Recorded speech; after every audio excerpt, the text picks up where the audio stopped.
I've been watching the movie Hawaii lately, starring Max von Sydow and Julie Andrews.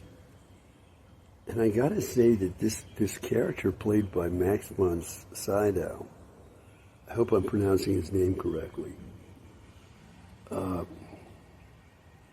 This character is a highly likable character for a person like me. I gotta say that he wins the character played by Julie Andrews, whose name is Jerusha. Now, to me, Julie Andrews is like the ideal white woman of the entire Western world. That's the way I look at her. I do, and so anything she's in it's got me mesmerized by her beauty, her physical beauty, and her spiritual beauty. So, in this movie version of James Michener's novel Hawaii,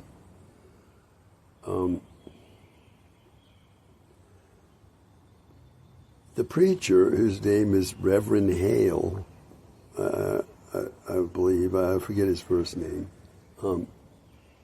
he wins this gorgeous prize for a wife played by Julie Andrews, and he's no ladies' man. So I'm identifying with this guy, and well, in keeping with this principle that I've noticed at work in human interactions, he gets this gorgeous prize of a wife, and he's not likely to be the best person for this wife. You know, we learn late in the movie that he hasn't really extended to her the love she felt she needed in the relationship.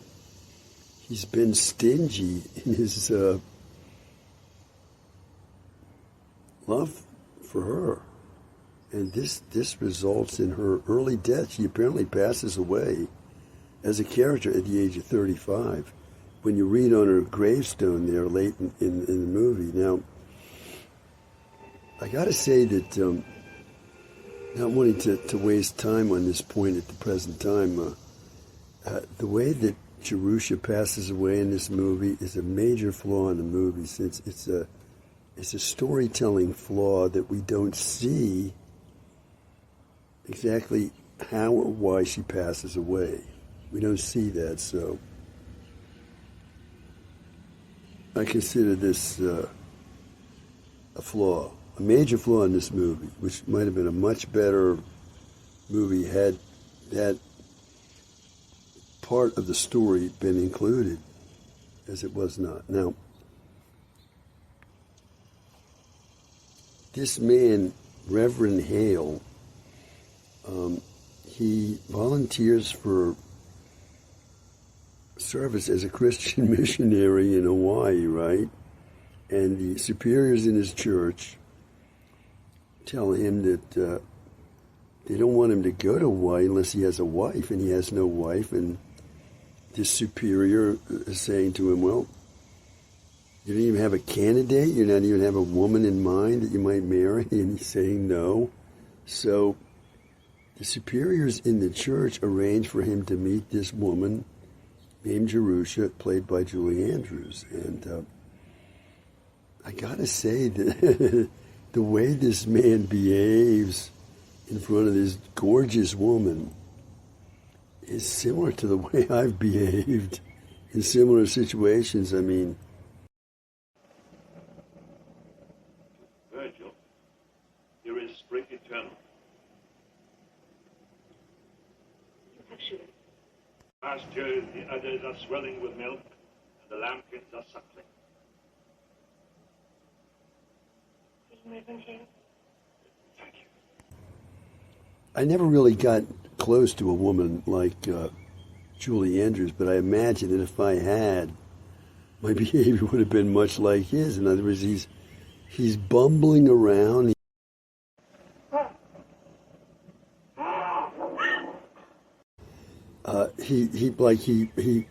He tries to recite poetry that is of no interest to him normally in his life, but to try to win this woman over, he's glanced at some poetry and tried to recite it by memory for her, and he hasn't been able to. And then he tries to impress her by citing chapter and verse of where her name, Jerusha, appears in the Bible.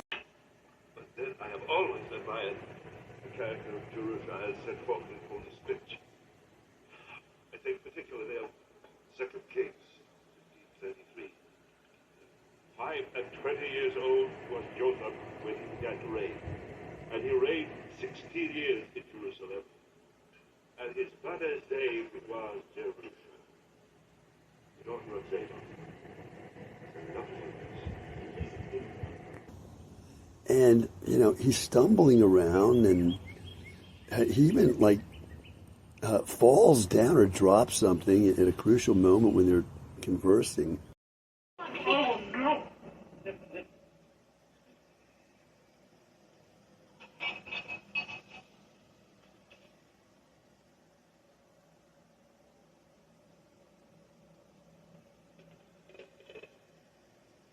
I have no gracious. I'm strange and awkward in worldly surroundings. Until now, I've always thought myself at least an honest man. He's making all these gigantic mistakes, right? They make him look like a bumbling fool in front of this woman, and yet she likes him in spite of all that. So I got to say that as I'm rewatching this movie,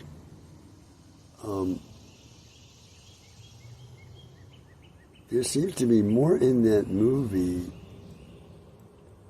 of appeal to me than the words that this Reverend Hale speaks to Jerusha at the time she has a child by him and he delivers that child. These words were forever imprinted on my mind from the time I heard them as a boy of maybe 12 years old. I'm not sure what my age was. And I never forgot these words. They seem to me to be the most romantic words a man has ever said to a woman in my entire literary experience as a literary scholar.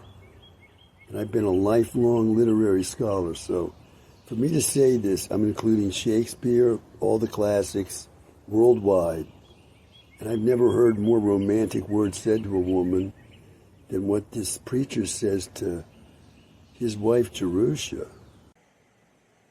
I love you more than I love God. Footnote. I've been doing a lot of thinking about the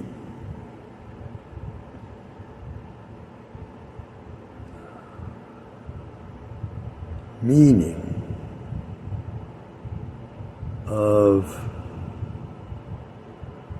what a person says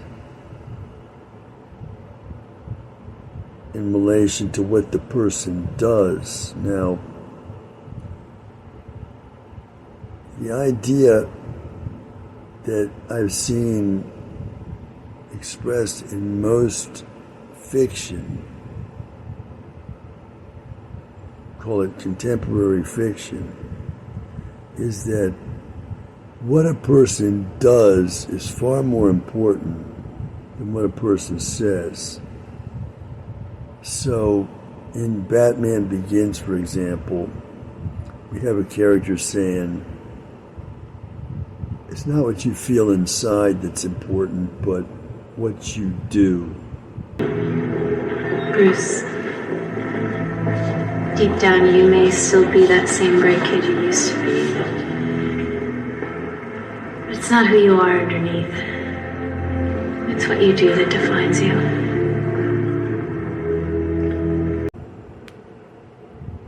This seems to be the most popular way of looking at character. A person should not be judged by what he says or she says or thinks, but what the person actually does. That's where you're going to judge a person's character. Now, with that in mind, we have in this movie Hawaii, Reverend Hale making this profession of love, which I've said is the most romantic words I've ever heard a man speak to a woman. He says to his wife Jerusha that he loves her more than God.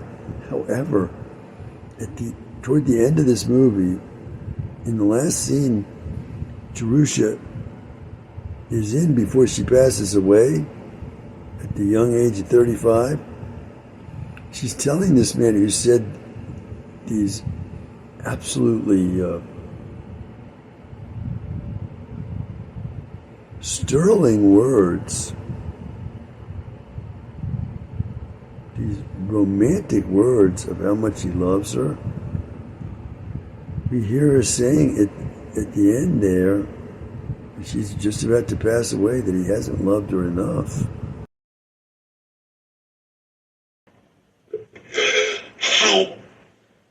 By offering what you've always valued most and found it hardest to give.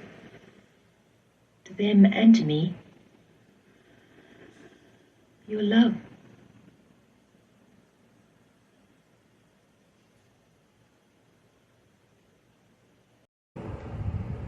What does that mean? It means that what this man says is not what he actually does. She has judged him by what he's done, not by what he says. His romantic words at the moment he says that he loves her more than God, those turn out to be just words. He, in fact, does not love her more than he does love God, because his acts, as far as she's been able to see and judge, they do not add up to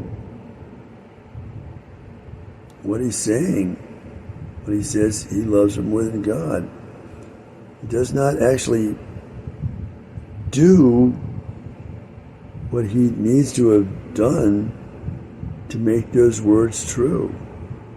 So he said something, but that's just what he said. And this is important. This is an important point made by the movie. It's a very important point because Jerusha passes away, it would seem, from lack of care given to her by this man.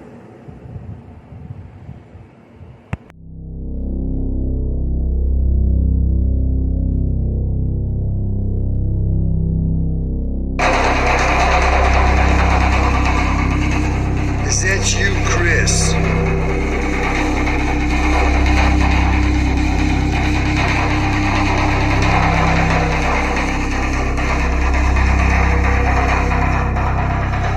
And we want justice.